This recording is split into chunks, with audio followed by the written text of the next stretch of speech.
Hello, thank you everyone for joining us today for the performance by Seth Cardinal Dodginghorse, followed by discussion with Missy LeBlanc.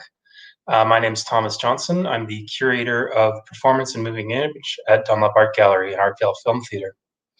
I'd like to acknowledge that I'm a first-generation settler of Danish descent, growing up in Calgary, Mokinstis, and this is where I first came to know Seth and Missy through their important work, and glad to have the opportunity to support it here. I'm now based in Oskana Ka Asadike, also known as Pile of Bones, also known as Regina, located on Treaty 4 territory, the traditional territory of the Nehewak, Saulteaux, Lakota, Dakota, Nakota, and the homeland of the Métis. In making this land acknowledgement, I also want to bring reference to the recent discussion with Seth, Cheyenne Rain Legrand, and Chandra Meltingtalo, which you can find on the Dunlop YouTube page, and where they think through land acknowledgements and the importance also to recognize the ongoing destruction and dispossession from land and the continual work that needs to be done towards repatriation and rematriation. I'd like to introduce this performance in honor of this as well. First performed in 2019. Seth Cardinal Dodginghorse's Dirt Dance recreates the story of the dispossession of the Cardinal Dodginghorse family from their ancestral territory on the Tsuut'ina Nation for the construction of Calgary's Southwest Ring Road project. Dirt Dance, a Tsuut'ina dance created by Seth Cardinal Dodginghorse, combines mimicked movements from construction vehicles from the construction site that was his family's ancestral land with techniques from his traditional Blackfoot Prairie Chicken Dance practice. Similar to traditional dances that preceded it, Dirt Dance is a response to the ongoing colonial violence on the land and the body in the name of economic development. Following this live performance, joined by his family, and a pre-recorded performance, and in this the first part will be silent, we will have a discussion with Seth and curator Missy LeBlanc, and there'll be an opportunity to ask questions through the comment bar on the right. And now it's my pleasure to introduce Seth and Missy. Seth Cardinal Dodginghorse is an experimental musician, cultural researcher, and multidisciplinary artist working within performance, printmaking, installation, sound, and film. He grew up eating dirt and exploring the forests of his family's ancestral land on the Tsuut'ina Nation. In 2014, he and his family were forcefully removed from their homes and land for the construction of the Southwest Calgary Ring Road. His work explores his family's history and experiences of displacement. Missy LaBlanc is a curator and writer of Métis, Nehewak, and Polish ancestry. Since 2019, she's been the curatorial resident at Truck Contemporary Art in Calgary, where she's been working on a major project centered around Indigenous language revitalization and epistemologies to tour across so-called Canada in 2021 and 2022. Also in 2019, LeBlanc was the winner of the Middlebook Prize for Young Canadian Curators and a runner-up for the Canadian Art Writing Prize. Grounded in modalities of relationality and care, LeBlanc's curatorial and writing work aims to center the voices and stories of those who have often been ignored by the historically white, patriarchal, and heteronormative art world. LeBlanc was born and raised in Amisquachilo, Skowhegan, and is currently based in Mokinstis. Thanks very much, and we'll now see the performance.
And now I'd like to invite Missy and Seth to come, and we'll have the second part of our event tonight. Hello. Hi, Tom. Hi, Seth. How are you? Good. How are you? I'm good. Yeah, I know it's a bit weird seeing as how you're just up the stairs.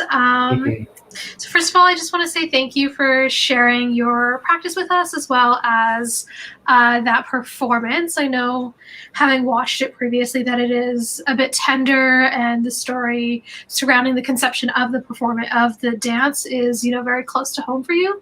So thank you for taking the time to share that with everyone. Thank you. Thanks. I just want to say, as Tom introduced both of us earlier, my name is Missy LaBlanc. My pronouns are she, her, and I am a Métis Nehio Polish curator and writer based here in Mohkinstsis, Calgary, and I was originally born and raised in Amiskwaci, Waskahegan, Edmonton. So I think Seth and I have about 20-25 minutes to chat. I don't see it as kind of an overly formal conversation. So if folks have any questions that they would like to ask, I highly encourage you to kind of put them into the comment section with whichever platform you're using, either Facebook or YouTube, and we'll be able to see those questions as they pop up. So Seth, I guess kind of to start things off, so you and I have known each other for a few years now, and we've worked on a few projects together. And I know, generally speaking, your practice is centered around the forced displacement of your family from your ancestral lands for the construction of the southwest leg of the Calgary Ring Road. I'm just wondering if you could expand a bit on that for folks that aren't overly familiar with the practice, to provide some contextual information of the performance. Sure. So I grew up as a powwow dancer since, I think I've been dancing since I was 11. And I was taught a lot how to dance by my Siksika relatives. And they taught me how to do the Prairie Chicken Dance, which is a Blackfoot dance. And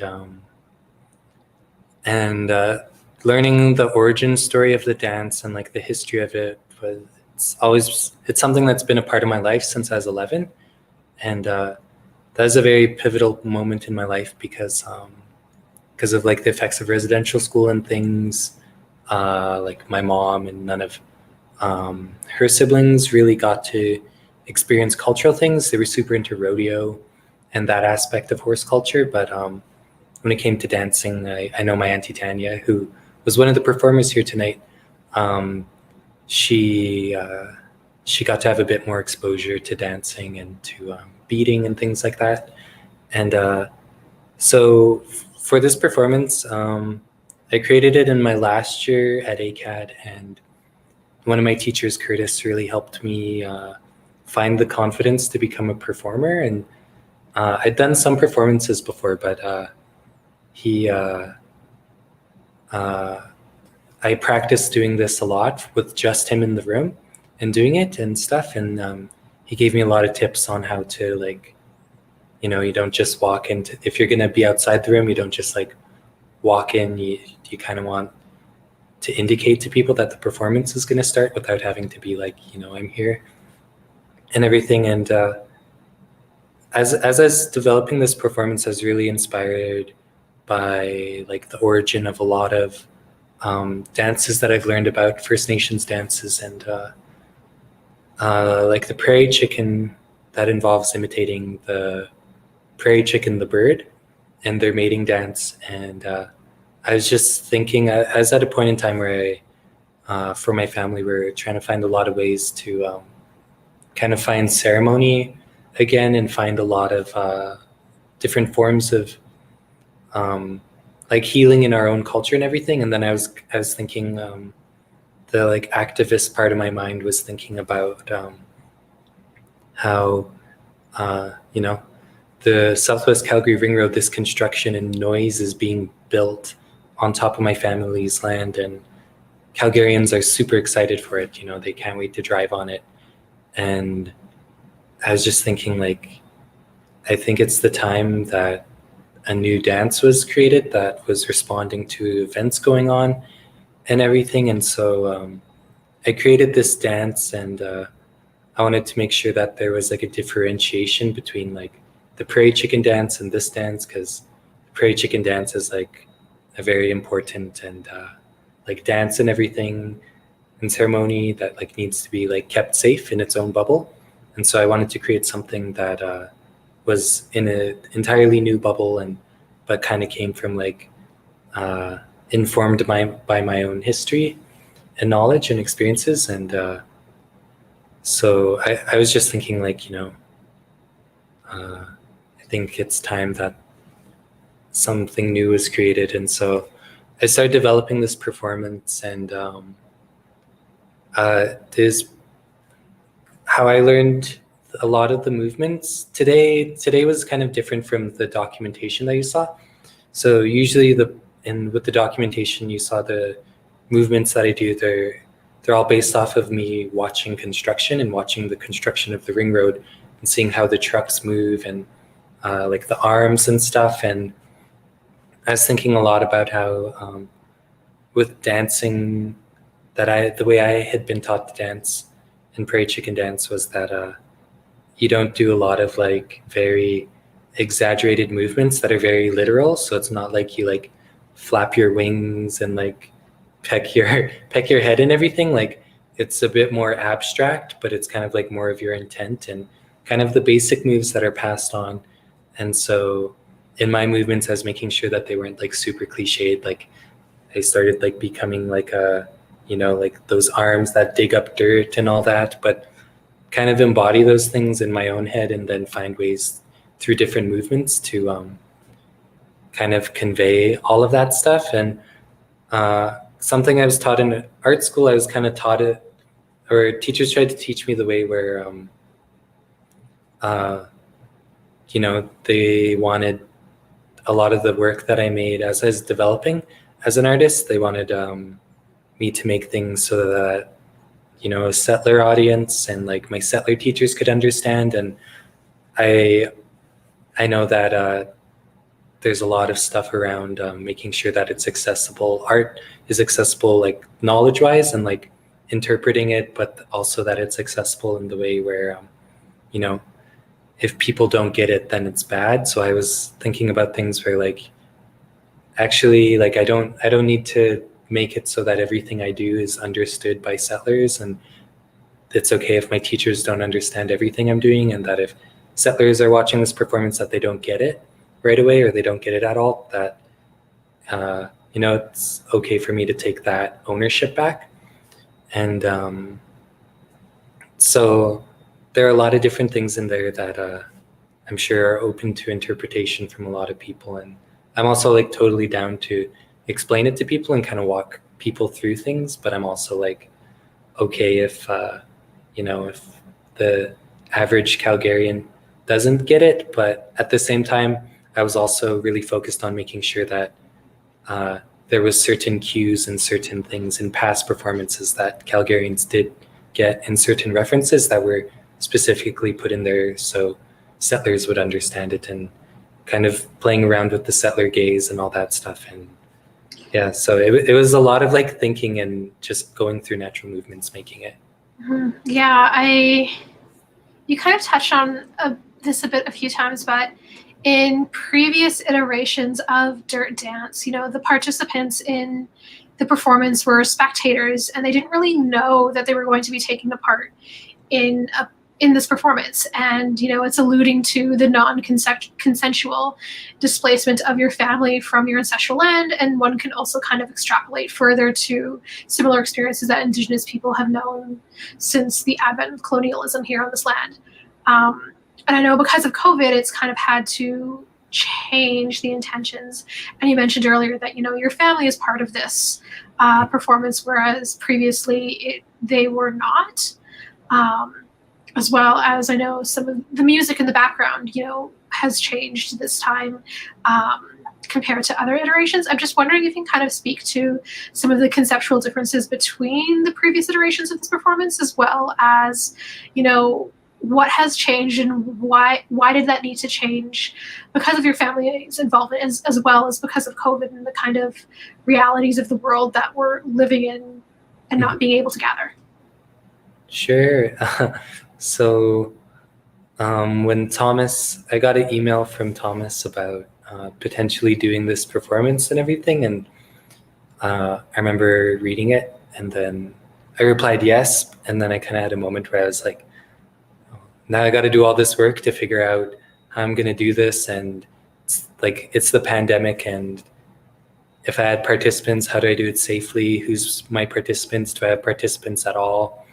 And then so I had a lot of my own questions and a lot of problems to solve. And usually when I do the performance, I make sure that like the audience is already kind of sitting in chairs. And usually the way I kind of have it laid out, the past times that I've done it, there have been people that walk into the space and then immediately just like sit in the chairs and everything. And by sitting in the chairs, either intentionally knowing what I'm going to do or not intentionally, they end up becoming a part of the performance because I end up moving them around and kind of displacing them around the room and around these different objects. And then, so because of the pandemic, I was thinking if I do this, I was like, who can be my participants? And then I think in conversations with you and Thomas, I think someone had also suggested for participants, like if I had known anyone, and then finally settled on having my family. And with my family, it kind of changed everything because I was like, I don't want to do the same thing the same way I do the performance. It doesn't have the same meaning as to when I am doing the performance in front of audience that is majority like settlers and everything. So and it's like, I was like, I don't want to create that atmosphere, create those feelings in the participants if it's my family. And so for this performance and iteration, I had a lot of input from my family. So I have to say a big thank you to my family who participated, and they helped shape the performance because we rehearsed in the space and ran through it a couple times, and I tried things, and it was kind of a bit awkward at first because usually when I do the performance, it's like in front of people I don't know, and I'm growing up dancing at powwows and things. I'm very used to dancing in front of like tons of people I don't know and performing, and that's not scary to me at all. But doing it for my family, it's a bit different because if I'm like doing something, they're like, they're kind of like, they either like look at what I'm doing or something, and then I kind of like become self-conscious and aware that I'm in my like art mode and everything, and they don't have the same art experience that I do. And so it's kind of like, even with my grandma like doesn't know who was performing here, doesn't have the same art background and all that, and like there's nothing wrong with that at all. Like that's totally cool. So I was just like thinking like, how could I also like incorporate them into the performance and make it accessible to them as well and easy. And then we just like ran through the motions. We tried different things. I tried like sitting them in the chairs a certain way. I tried kind of initially kind of controlling it in the way as the performer, I control the performance for like mostly a white audience. But for this one, those things didn't work. And when I was trying things, it was like awkward, or like my aunt or my grandma would be like, no, you got to do it this way and try this. And so I was like very receptive to that. And I was like, okay, well, I'll try that. And if you want to be led this way, I'll lead you this way instead of like doing this thing. And so it's very tricky, but it's very nice. And I think it was the least stressful performance that I've done of the dirt dance. So like having them, they also is also like, after we first did our last run through of it in rehearsal, they were all like, you know what, I feel nice after this. And it kind of like feels like we're creating our own ceremony for each other, and we're just having fun and gathering, and you know, they didn't feel bad about it, which was really nice, and they didn't feel too awkward about anything. I know they're kind of shy at first, but then they started having fun. And I know they'd asked me when they were doing musical chairs. I was really inspired by growing up going to powwows. Usually during breaks, they would do musical chairs with powwow music playing. And so I was thinking, okay, if I do it with my family, maybe musical chairs would be fun. And maybe we could do kind of a reverse musical chairs where we don't like, there isn't like a winner and a loser. And it's just kind of like changing the seating that they're in and kind of making themselves more comfy and accommodating them and all that. So it was really nice to hear them laugh during the performance. And they'd asked me a couple times, they were like, do you want us to laugh? Do you want us to be silent? And I was like, no, I think it's great that you guys are laughing and having fun. And also with like COVID and everything, like they're my bubble, and we live on the res, and we never leave the house. We only see each other, and we live together. And so, yeah, I wouldn't feel comfortable having participants that were like outside of my bubble, or, you know, participants where if they were outside of my bubble, like I wouldn't even feel comfortable having them like wear masks and participate and everything. Like I just feel like there still needs to be more time before those things, you know. I don't think we should rush into doing those things and getting to that point yet. I think there's still like a lot of time in the pandemic and a lot of changing social dynamics and everything. So yeah, I was very stressed at first responding to all of the figuring this out, and then responding to doing this and performing this during the pandemic. But it turned out great, and like thank you, Missy, and thank you to Truck for like lending me the space and everything. Mm-hmm. I really appreciate it. Yeah, I'm definitely always happy to help. You know, I'm definitely a fan of your practice as well as your mother's, and I know like your aunt is such a beautiful bead worker. So it was really nice to see that, you know, a bunch of different people in your family, like we were talking about the other day, that everyone's creative or an artist in their own respect, to kind of see you, to see them participate in your practice like this. And I think, you know, having, you know, the laughter involved in it brought a bit of levity to the situation, you know. You know, I'm sure we could talk like ad nauseum about, you know, COVID and what it's done to the art world and performance, but it's like, it was really nice to see that, you know, your family is enjoying this time and this space, and to kind of that you were able to kind of revisit and negotiate how this performance is done given the situation that we're in. We do have a question coming through YouTube by Jack Mason. They are asking how your artistic expression has been affected by your relationship with members of your community that voted for the Ring Road. I know there's a bit of contention in Tsuut'ina about that. So yeah.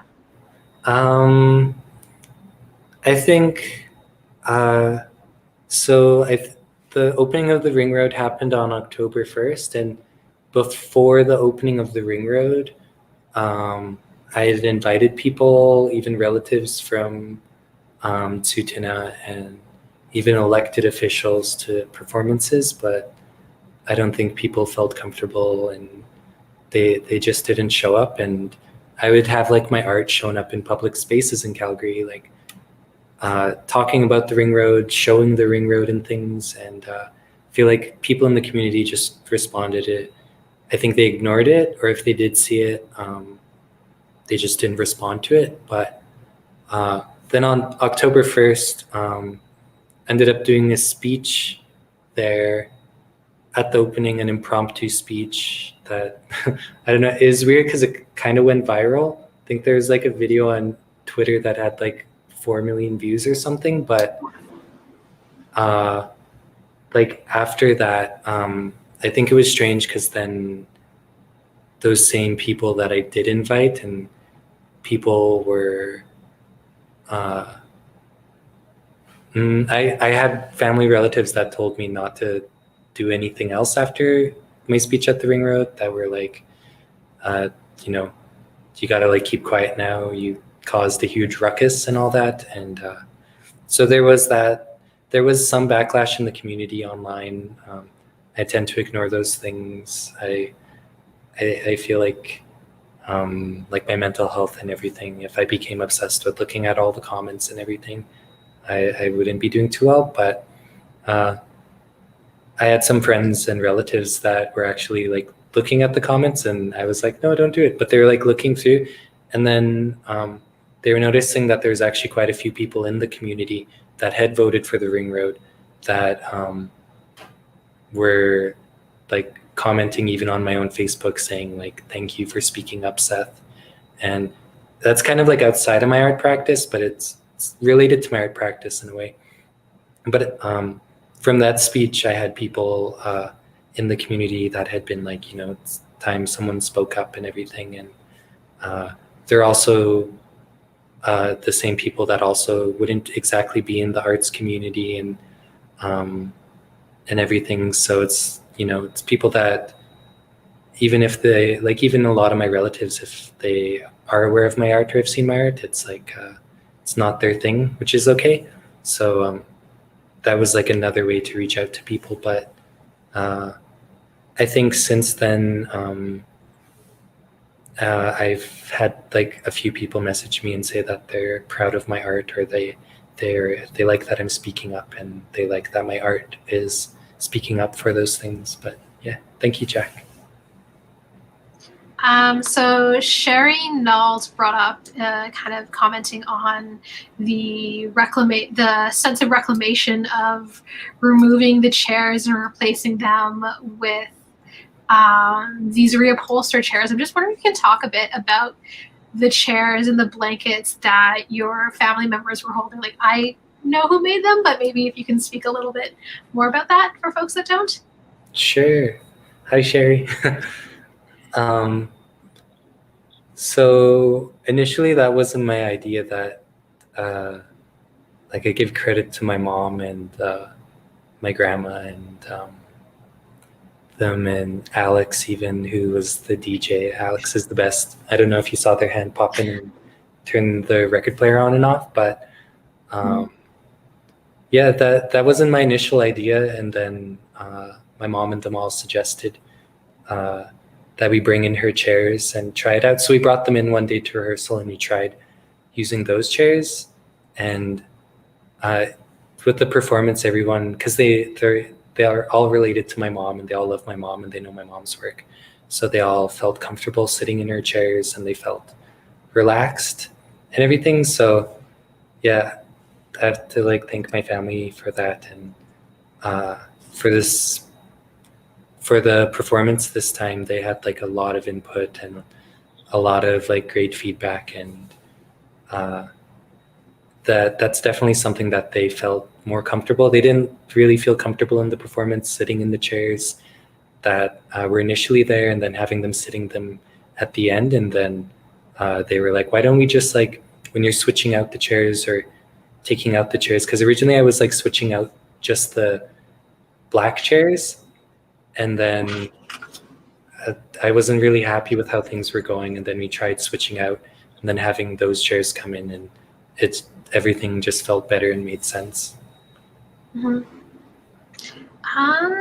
So we do have time for one more question. This one is coming in through us from Facebook. The person, Paxi, they are asking, was the mixing and looping of the record planned or improvised, and why did you choose to include it in this performance? Sure. So in past iterations, actually in the documentation, most of it doesn't have sound. And in the past times that I've done this performance, weird things have happened where every time I got someone to document it, and even myself, if I've set up a camera, for some reason the video either has sound and no video. There's just like, I would go back to view the footage and there would just be like audio and no image. And another time it would just be the image and no audio. So I was really frustrated with that initially, and then I kind of embraced that as like, you know, maybe there's a reason that this performance has a hard time being documented. And so originally when I do the performance, I create a lot of noise with pedals and I don't loop a record. I create a loop by hitting a construction hard hat with a hammer, and then I make a loop that's like, choo, choo, choo, choo. And that's what I dance to. And as I dance around, because I kind of become this noise in the construction when I dance, and I have lots of bells on. I'm really loud, and in this iteration, I didn't wear a lot of bells because I was like, I don't really need to be loud. I don't need to be as aggressive and everything. And so I was like, Alex suggested, because originally I wasn't going to do any like sound or audio thing for this. There was just going to be the record by itself, and then they're like, I think you should do like incorporate your audio into it, because I was kind of testing it out, but I wasn't really happy with it. They're like, I think you should just like keep trying and do it. And so ended up doing it, and I was kind of thinking like in my head, kind of like walking through it, for this iteration, I was thinking like, maybe I'll kind of like start as this construction, like I'm the construction, and I'm like playing around with this audio and noise and like messing it up and everything, but messing up with this pure sound, and then eventually we'll come back to the pure sound, and then everyone's like moving around to it. And it's like the songs we used were all social dance songs, like round dance and stuff. And this is actually a record of my grandpa singing, so it's one of my grandparents singing and everything. And so yeah, I just like used the pedals, and I did kind of improvised. I've like practiced a bit, and I know what my pedals can do after years of like playing around with them and making noise. And so I was just like trying to find a way to make noise and everything, but not like too harsh and everything and too intense. Just kind of something that was like kind of like a little like glide. It's kind of like if it was a movie, it'd be like the intro scene with like sounds and everything, and then it kind of fades away, and then the next scene enters, and it's kind of different, but everything's related and everything's being reinterpreted again. But yeah, that's why I used it. I was gonna cut it, but then Alex, who is the DJ here, suggested I do it. And so yeah, I feel like with this one, I was definitely not as in control as I have been in other performances and everything, and I'm totally okay and happy with that, because my family, I just want to make them comfortable, because they were all nice and they agreed to be a part of the performance. So I was like, I can't be in like intense art mode where I'm like, it has to be like 100% my way and perfect. And so I think it was really nice to have them pull me back and everything and rein me in. And yeah, they're, like you said earlier, they're all creative people, so they all have like really great ideas and input and stuff. And they're also kind of like, it didn't look that cool when you did this thing in front of the camera and you moved this way, do it this way. And I'm like, okay, like, Mm-hmm. So just a lot of trust. Yeah, I think, Alex's suggestion of incorporating, the music in the record that has, your grandfather's voice on it, rather than kind of going with through the performance with no kind of sound. I think that worked really well. And I think, that also added to the levity of the situation. It wasn't, as a scene of reverence, how some of the other performances that you've done kind of have that sense around. Mm-hmm. Yeah, I think that's all the time that we have today, though. So thank you, Seth, for sharing this performance with us, as well as talking about the performance in your practice with myself and everyone else. And I just want to say thank you, Tom and Eric, for your behind-the-scenes work, and Wendy as well, and the Dunlop. It was really nice having this conversation. Yeah, thank you. Thanks to all the folks involved, Thomas, Eric, Wendy, Missy. Thank you guys again. Yeah, thank you. Thank you both. And also thanks to Sarah, who's helping out with events. And thanks, Seth, for being around for so much of the week during Dunlop, on Instagram, on Facebook. Thank you. Yeah, and for the talks that you had recently with Shine and Chandra. And we do have a talk coming up with Chandra, Melting Tallow, this Friday as part of her Instagram takeover. So from Thursday through to Sunday, she'll be on our IG. And on Friday at 1 p.m., she's going to be giving a studio tour with Cheyenne Rain Legrand. But yeah, thank you so much, everyone, and also for everyone who took in today. And I hope you can join us again soon. But thanks so much, everyone. Yeah. Thanks. See. Bye. Bye.